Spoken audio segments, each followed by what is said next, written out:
आज के डिजिटल दौर में सोशल मीडिया प्लेटफॉर्म ने हमें न सिर्फ अपने रिश्तेदारों से बल्कि दूर बैठे अनजान लोगों से भी जुड़ने का मौका दिया है। लेकिन इसी के साथ सोशल मीडिया पर कुछ चालाक लोग ऐसे भी होते हैं जो अपनी धोखेबाजी के जाल में दूसरों को आसानी से फंसा लेते हैं। आज का मामला भी कुछ ऐसा ही है, जहाँ एक आदमी ने सोशल मीडिया के जरिए ना ही सिर्फ अपनी बल्कि दो महिलाओं की जिंदगी भी खत्म कर दी। एक कहानी है रिया दे और रामा दे की। ये घटना वेस्ट बंगाल की है। तारीख थी 18 फरवरी 2020। वहाँ लोग रोज की तरह नदी किनारे टहलने लगे थे, एक्सरसाइज करने जाते थे। उस दिन भी लोग अपने मॉर्निंग वॉक और एक्सरसाइज में व्यस्त थे। तभी उन्होंने अपने सामने दो चीजों को जलते हुए देखा। शुरुआत में उन्हें लगा कि शायद किसी ने कूड़ा इकट्ठा करके वह आग लगा दी होगी, लेकिन जो लोग वहाँ रोज सुबह टहलने एक्सरसाइज करने आते थे, उन्होंने पहले कभी वहाँ किसी को आग लगाते नहीं देखा था। वह जगह कूड़ा फेंकने की नहीं थी बल्कि साफ सुथरी थी, इसलिए यह बात उन्हें अजीब लगी। जो चीज जल रही थी उससे बहुत ही तेज और अजीब बदबू आ रही थी, जो सामान्य कूड़े जैसी नहीं थी। ये देखकर लोगों ने सोचा कि पास जाकर देखा जाए कि आखिर यह धुआं किस चीज का है। वो धीरे धीरे उस करीब पहुंचे, लेकिन जैसे ही लोगों ने वहां पहुंचकर सामने का दृश्य देखा, वो लोग दंग रह गए, क्योंकि जो जल रहा था वह इंसानी शरीर था। सिर्फ एक नजर में ही यह साफ हो गया था। हाथ और पैर साफ दिखाई दे रहे थे, जिससे समझ आ रहा था वो दोनों इंसानी के शव थे। जब लोगों ने यह देखा तो वो बुरी तरह डर गए। वो जोर जोर से चिल्लाने लगे। उनकी आवाज सुनकर आसपास रहने वाले लोग भी तुरंत वहां पहुंच गए। जब बाकी लोग वहां आए और उन्होंने भी यह दृश्य देखा तो वो भी हैरान रह गए। दो शव जल रहे थे। सबने मिलकर जल्दी जल्दी उन पर पानी डाला और किसी तरह आग बुझा दी। जैसे ही आग बुझी, उनमें से एक व्यक्ति ने तुरंत पुलिस को फोन किया। सूचना मिलते ही पुलिस मौके पर पहुंची और जांच शुरू कर दी। दोनों में से एक शव इतना ज्यादा जल चुका था कि यह पहचानना भी मुश्किल था कि वो पुरुष है या महिला। दूसरा शव थोड़ी बेहतर हालत में था और उसके कपड़ों से साफ पता लग रहा था कि वो एक महिला का शव है। इसलिए पुलिस ने फॉरेंसिक टीम को बुलाया। चेहरों की पहचान करना बहुत मुश्किल था। एक शव पूरी तरह से पहचान से बाहर था, जिससे ये भी पता नहीं चल पा रहा था कि वो पुरुष है या महिला। दूसरा महिला का शव तो था, लेकिन उसका चेहरा भी पहचानना नहीं जा सकता था। पुलिस ने शव की जांच की तो उन्हें पता चला कि उसकी सिर के बालों को गोल्डन और हरे रंग में रंगा गया था। इससे पुलिस को शक हुआ ये एक शव किसी ऐसी युवा लड़की का हो सकता है जिसे अपने बाल रचना पसंद था। आगे जांच करने पर पुलिस को शव के पास एक कान की बाली मिली, जिस पर कुछ अक्षर खुदे हुए थे। पुलिस को लगा कि ये अक्षर उस जगह का नाम हो सकता है जहाँ से ये बाली खरीदी गई थी। इसलिए उन्होंने और गहराई से जांच की, लेकिन उन्हें कोई और खास सुराग नहीं मिला। हालांकि एक बात साफ थी, जिस जगह पर शव मिले थे उसके आसपास की जमीन ऐसी लग रही थी जैसे हाल में वो गड्ढा खोदा गया है।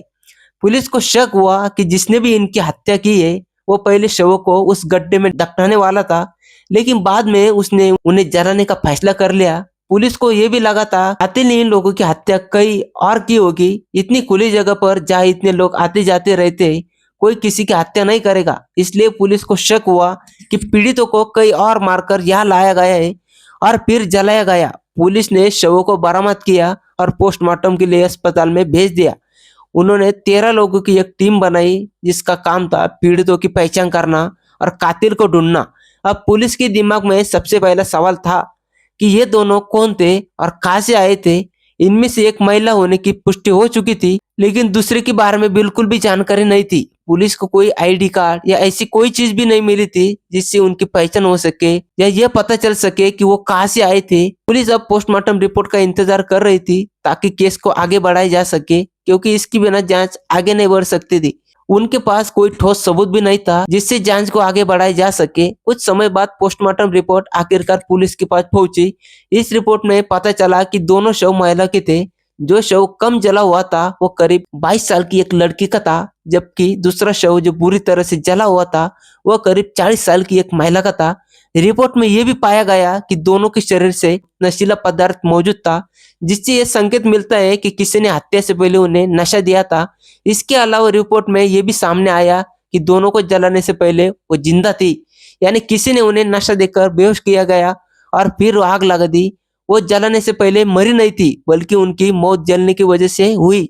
इन तथ्यों के सामने आने के बाद पुलिस ने आसपास के सभी थानों को सूचना भेजी और कहा कि वो दोनों महिलाओं की गुमशुदगी की रिपोर्ट चेक करें। अगर ऐसी कोई रिपोर्ट मिले तो तुरंत उन्हें जानकारी दी जाए। लेकिन पुलिस को कुछ भी नहीं मिला। कहीं भी ऐसी कोई रिपोर्ट दर्ज नहीं थी जिसमें दो महिलाओं का जिक्र हो। ना कोई मिसिंग पर्सनल रिपोर्ट, ना कोई किडनैपिंग की शिकायत और ना ही घर से भागने की कोई जानकारी। पोस्टमार्टम में बस इतना पता चला कि दोनों महिलाएं थी, लेकिन इसके अलावा पुलिस के पास कोई जानकारी नहीं थी। वो कहाँ रहती थी, वह क्यों थी, क्या वो लोकल थी या कहीं और से लाई गई थी, आपस में उनका क्या रिश्ता था, उन्हें क्यों मारा गया और आखिर कौन उनकी मौत चाहता था। कुल मिलाकर पुलिस के पास कोई ठोस जानकारी नहीं थी। अब पुलिस के पास सिर्फ एक ही रास्ता बचा था। उन्होंने सोचा कि इन दोनों महिलाओं की जानकारी इंटरनेट पर डाली जाए, क्योंकि आजकल ज्यादा से ज्यादा लोग वहीं तक पहुंच सकते हैं। इससे ज्यादा लोग पोस्ट देखेंगे और शायद कोई उन्हें पहचान ले। पुलिस ने दोनों महिला से जुड़ी हर जानकारी ऑनलाइन पोस्ट कर दी। उनके कपड़ों की तस्वीरें, जो भी सबूत मिले थे, सब कुछ पोस्टमार्टम से उनकी अनुमानित उम्र, कद, वजन जैसी जानकारी भी सामने आई थी, ताकि ज्यादा से ज्यादा लोग इसे देख सके। अगर कोई उन्हें पहचानता हो या कुछ जानता हो तो पुलिस से संपर्क कर सके। इस तरह 21 फरवरी को पुलिस ने सोशल मीडिया पर ये सारी जानकारी शेयर कर दी। इसके बाद एक आदमी का फोन आया। उसने बताया कि वह उन दोनों में से एक महिला को जानता है और दूसरी उसकी बेटी है। उसने कहा कि दोनों कई दिनों से संपर्क में नहीं है, ना फोन उठा रही है, ना कॉल का जवाब दे रही है, ना सोशल मीडिया पर एक्टिव है और ना ही किसी ने उन्हें देखा भी नहीं है। उस आदमी ने यह भी कहा कि उससे नहीं पता वो कहाँ है। जब पुलिस को लगा कि वो दोनों महिलाओं की जानकारी ऑनलाइन शेयर की जा चुकी है, तो उन्होंने उस आदमी के दावे की जांच करने का फैसला किया और उनके सोशल मीडिया अकाउंट्स खंगालने शुरू कर दिए। पुलिस ने जो सोशल मीडिया आईडी उसे दी थी, उसे चेक किया और पता चला कि दोनों सच में माँ और बेटी है। 22 फरवरी को पुलिस उस पते पर पहुंची। उन्होंने तस्वीर दिखाई और घर तक पहुंचे, लेकिन दरवाजा बंद मिला। जब पुलिस ने आसपास के लोगों से पूछताछ की तो उन्होंने बताया कि उस घर में दो महिलाएं रहती थी, रिया और रामा, जो माँ बेटी थी। दोनों वही साथ रहती थी और घर में कोई तीसरा व्यक्ति नहीं रहता था। लोगों ने यह भी बताया कि उनका एक घर थोड़ी दूर पर था, लेकिन वो ज्यादातर इसी घर में रहती थी। लोगों ने यह भी कहा कि रिया को उर्वी नाम से भी जाना जाता है। कई लोग उसे उर्वी के नाम से भी पहचानते थे। पड़ोसी के मुताबिक माँ बहन दोनों सोशल मीडिया पर काफी एक्टिव थी।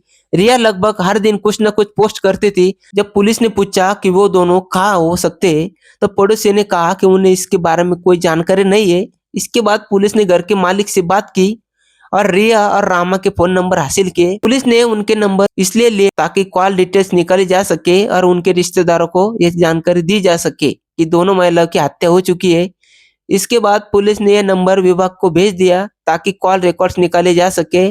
इस बीच क्योंकि यह मामला पहले ही सोशल मीडिया पर फैल चुका था, ज्यादा से ज्यादा लोग सामने आकर अपनी जानकारी देने लगे थे। कुछ लोग रामा और रिया के और रिश्तेदार थे, जबकि कई अन्य लोग भी इन्हें पहचानते थे। पुलिस से बात करने वाले सभी लोगों ने कहा कि सोशल मीडिया पोस्ट में दिख रही तस्वीर रिया और रामा से मेल खाती है। उन्होंने ये भी बताया कि दोनों महिलाएं कई दिनों से लापता थी। ना वे किसी का फोन उठा रही थी, ना खुद किसी को कॉल कर रही थी और उनसे कोई संपर्क भी नहीं हो पा रहा था। जैसे जैसे लोग सामने आकर कहने लग रहे कि जैसे जैसे लोग सामने आकर कहने लगे कि ये शव रामा और रिया के ही लगते हैं, पुलिस को यकीन हो गया कि माँ बहन ही है। इसके बाद पुलिस ने रामा और रिया की जिंदगी के बारे में और गहराई से जांच करनी शुरू कर दी।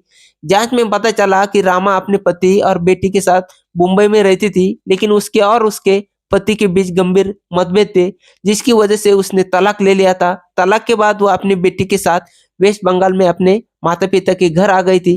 कुछ समय बाद वह अपने माता पिता का घर छोड़कर पास ही एक किराए के मकान में रहने लगी। अपने माँ बाप के बीच लगातार हो रहे झगड़ों की वजह से रिया माँ बेटी अपनी पढ़ाई पूरी नहीं कर पाई। जब परिवार की समस्याएं ज्यादा बढ़ गई तब वो 8वीं क्लास में थी। बाद में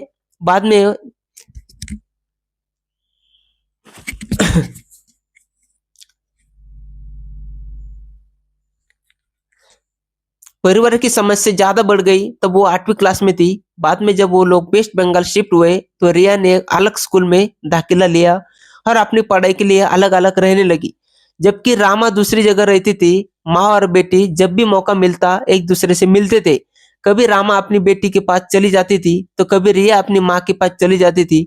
दोनों अपनी जिंदगी जी रही थी और एक दूसरे के साथ खुश भी थी। उन्होंने बाकी रिश्तेदारों पर ज्यादा ध्यान नहीं दिया, लेकिन जब पुलिस ने उनके कॉल रिकॉर्ड निकाले तो सबसे पहले रामा का कॉल लॉग सामने आया। उसमें दिखा कि उसे आखिरी कॉल सद्दाम हुसैन नाम के एक आदमी का आया था। बाकी कॉल रिकॉर्ड देखने पर पुलिस को पता चला कि ये आदमी सद्दाम हुसैन रामा को बहुत बार कॉल करता था। दोनों घंटों घंटे तक बात करते थे। कभी कभी कुछ दिनों तक बात भी नहीं होती थी, लेकिन फिर से बातचीत शुरू हो जाती थी और फिर लंबे समय तक चलती थी। पुलिस को यह भी पता चला कि सद्दाम रिया को भी उतनी ही बार कॉल करता था जितना वह रामा को करता था। उसके बाद पुलिस ने जांच शुरू की, आखिर ये सद्दाम हुसैन कौन है जो माँ और बेटी दोनों से बात कर रहा था। जब पुलिस ने 17 फरवरी की रात की लोकेशन चेक की, यानी 18 फरवरी को लाशें मिलने से एक दिन पहले, तो पता चला कि उस रात रिया, रामा और सद्दाम तीनों एक ही जगह पर मौजूद थे। पुलिस जानना चाहती थी कि हत्या के पहले ये तीनों वहां क्या कर रहे थे। जब पुलिस ने सद्दाम के बारे में और जानकारी जुटाई तो पता चला वह एक ठेकेदार था। उसके दिए गए पते पर पुलिस पहुंची, लेकिन वह घर पर नहीं मिला। जानकारी मिली कि वह किसी चोट के कारण अस्पताल में भर्ती है। पुलिस ने सद्दाम हुसैन को हिरासत में लिया और उससे पूछताछ शुरू की। उससे पूछा गया कि क्या उसने रिया और रामा की हत्या की है। शुरुआत में उसने सब कुछ नकार दिया, लेकिन जब पुलिस ने सख्ती से पूछताछ की तो आखिरकार उसने कबूल कर लिया कि उसी ने रामा और उसकी बेटी रिया दोनों की हत्या की है। इसके बाद उसने पूरी कहानी बताई। रिया और रामा अलग अलग रह रही थी। रिया अपनी पढ़ाई के लिए और रामा अपनी जिंदगी में, और दोनों ही अक्सर अकेलापन महसूस करती थी। समय बिताने के लिए उन्होंने अपने अपने सोशल मीडिया अकाउंट बना लिए। सद्दाम हुसैन भी सोशल मीडिया पर एक्टिव था और रामा भी काफी एक्टिव हो गई थी। एक दिन सद्दाम ने फेसबुक पर रामा को फ्रेंड रिक्वेस्ट भेजी। दोनों दोस्त बन गए और आपस में चैट करने लगे। जब सद्दाम को पता चला कि रामा पास में ही रहती है तो वह उसके घर आने जाने लगा। कभी कभी रिया अपनी माँ से मिलने आती थी और वही उसकी मुलाकात सद्दाम से भी होती थी। रिया को लगा कि वह सिर्फ उसकी माँ का दोस्त है, इसलिए उसने भी उसे फ्रेंड रिक्वेस्ट भेजकर सोशल मीडिया पर जोड़ लिया। जल्द ही सद्दाम और रिया भी नियमित रूप से बात करने लगे। धीरे धीरे उनका रिश्ता इतना करीब हो गया, बहुत कम समय में रिया और सद्दाम एक दूसरे से प्यार करने लगे और साथ में रहने लगे। रामा को भी इस बारे में पता था और वह खुश थी कि रिया को सद्दाम पसंद है। उसे विश्वास था कि सद्दाम उसकी बेटी का अच्छे से ख्याल रखेगा। तीनों साथ में घूमने जाते थे, साथ में खाना खाते थे और हमेशा खुश नजर आते थे। सब कुछ ठीक चल रहा था। धीरे धीरे रिया को पता चला कि सद्दाम पहले से शादीशुदा है और उसके बच्चे भी है। ये बात उसने कभी रिया को नहीं बताई थी। उसने ना तो अपनी पुरानी शादी के बारे में बताया और ना ही रिया से शादी करने की कोई बात की। जब रिया को सच्चाई पता चली तो उसने अपनी माँ को बताया। इसके बाद रिया ने सद्दाम को सामना करते हुए कहा, तुम पहले से शादीशुदा थे और तुमने मुझसे ये बात छुपाई। तुमने मुझसे झूठ बोला। अगर तुम मुझसे शादी नहीं करोगे तो मैं पुलिस स्टेशन जाकर तुम्हारे खिलाफ शिकायत दर्ज करूंगी। लेकिन इस समय सद्दाम रिया से शादी नहीं करना चाहता था। रिया और रामा दोनों उसे धमकी देने लगे कि अगर उसने रिया से शादी नहीं की तो उसे जेल भिजवा देंगी। अब सद्दाम के पास केवल दो ही रास्ते थे, या तो जेल जाए या रिया से शादी करे। लेकिन ये ना जेल जाना चाहता था और ना ही शादी करना चाहता था। उसके घर पर पहले से पत्नी और बच्चे थे और बिना तलाक के वो दूसरी शादी का बोझ नहीं उठाना चाहता था। तभी सद्दाम ने मन में एक खतरनाक ख्याल आया, ना रिया और रामा को ही रास्ते से हटा दिया जाए, सारी परेशानी खत्म कर दी जाए। उसने दोनों की हत्या करने का एक प्लान बनाया, पूरी तैयारी की, कैसे मारना है, लाशों को कहाँ फेंकना है और सबूत कैसे मिटाने हैं। फिर आया 17 फरवरी का दिन। सद्दाम ने रामा से कहा, आओ बैठकर इस मामले को सुलझाते हैं और देखते हैं आज क्या फैसला निकलता है। रामा ने हामी भर दी। ठीक है, हम आते हैं। इसके बाद सभी इस फ्लैट में मिले जहाँ रिया अकेले सद्दाम के साथ रहती थी। रिया और रामा दोनों वहां एक साथ पहुंची। जब वे फ्लैट पर पहुंचे तीनों कभी कभी साथ बैठकर शराब भी पीते थे, लेकिन उस दिन रिया और रामा ने शराब नहीं पी थी। सद्दाम ने उनके लिए खाना मंगवाया था, लेकिन उसने खुद कुछ नहीं खाया क्योंकि उसने उस खाने में पहले से ही नशीली दवाई मिलाई थी। जैसे ही रिया और रामा ने खाना खाया वो दोनों बेहोश हो गई। इसके बाद सद्दाम ने अपने दोस्त को वहां बुलाया। जब उसका दोस्त पहुंचा तो दोनों ने मिलकर रिया और रामा को उठाया और कार में डाल दिया। शुरुआत में सद्दाम और उसके दोस्त का प्लान था कि वे लाशों के उसके दोस्त के घर के पास ठिकाने लगा देंगे, लेकिन उसके दोस्त ने मना कर दिया क्योंकि वहां हर जगह सीसीटीवी कैमरे लगे हुए थे और पकड़े जाने का खतरा था। इसके बाद उन्होंने नया प्लान बनाया। उन्होंने तय किया कि वो लाशों को नदी किनारे जाकर ठिकाने लगा देंगे। एक बड़ा सा गड्ढा खोदकर उन्हें दफना देंगे। लेकिन रात से सुबह हो गई और वह अपनी योजना के अनुसार गड्ढा नहीं खोद पाए। तब उन्होंने फैसला किया कि वो लाशों को जला देंगे, क्योंकि वो अपने साथ पेट्रोल लेकर आए थे। जब उन्होंने रिया और रामा को कार से बाहर निकाला तो शरीर में हल्की हरकत हुई। यह देखकर उन्हें डर लगा कि होश में ना आ जाए। जल्दबाजी में सद्दाम ने तुरंत उन पर पेट्रोल डाल दिया। इस जल्दबाजी में ज्यादातर पेट्रोल रामा पर गिर गया और रिया के लिए पेट्रोल कम पड़ गया। फिर उसने कार से पेट्रोल और निकाला और रिया के ऊपर भी डाल दिया। वजह थी कि रामा का शरीर रिया के मुकाबले ज्यादा जला हुआ था। बाद में पुलिस ने सद्दाम और उसके दोस्त को गिरफ्तार कर लिया। जांच के दौरान ये भी सामने आया कि उस दिन सद्दाम का एक और दोस्त भी इस घटना में शामिल था। उसे भी गिरफ्तार कर लिया गया क्योंकि वह कहीं छिपा हुआ था। पुलिस ने दोनों महिलाओं के रामा और रिया की पहचान की। पुष्टि के लिए उनके रिश्तेदारों को सैंपल लेकर डीएनए टेस्ट कराया, जिससे उनकी पहचान पक्की हो गई थी। इसके बाद पुलिस आगे की जांच के लिए रामा के घर पहुंची। वहां उन्हें कुछ टुकड़े फ्रेगनेंस मिले, जिन्हें उन्होंने इकट्ठा करके फॉरेंसिक जांच के लिए भेज दिया। पुलिस को रिया की एक पर्सनल डायरी भी मिली, जो 3 भाषाओं में लिखी हुई थी। उस डायरी में रिया ने विस्तार से बताया था कि वह सद्दाम उसके साथ कैसा व्यवहार करता था। जांच में मिले सबूतों से पता चला कि रिया और सद्दाम की शादी हो चुकी थी। जब पुलिस ने मैरिज रजिस्टर चेक किया तो यह भी कंफर्म हो गया था कि सद्दाम और रामा की शादी हो गई थी। डायरी में रिया ने लिखा था कि उसकी मुलाकात सद्दाम से उसकी माँ के घर पर हुई थी। धीरे धीरे दोनों को एक दूसरे से प्यार हो गया, लेकिन उसे शक था कि सद्दाम और रामा के बीच कोई भी रिश्ता है। साथ ही उसे ये भी लगता था कि सद्दाम किसी दूसरी महिला के साथ जुड़ा हुआ है और रामा भी शायद किसी और के साथ संबंध में है। रिया और रामा के पास सद्दाम की कुछ तस्वीर थी, जिनका इस्तेमाल करके वो उसे ब्लैकमेल करती थी और उससे पैसे वसूलती थी। सबसे बड़ी गलती सद्दाम की ये थी कि अगर वे इन दोनों महिला से दूर रहता और उनकी जिंदगी में दखल नहीं देता तो शायद रिया और रामा आज जिंदा होती। वह खुद भी अपने घर में खुश रहता और जेल तक नहीं पहुंचता। तो इसी के साथ रामा और रिया के डबल मर्डर केस की कहानी यही खत्म होती है। ये वीडियो आपको पसंद आता है तो वीडियो को लाइक और शेयर जरूर करें।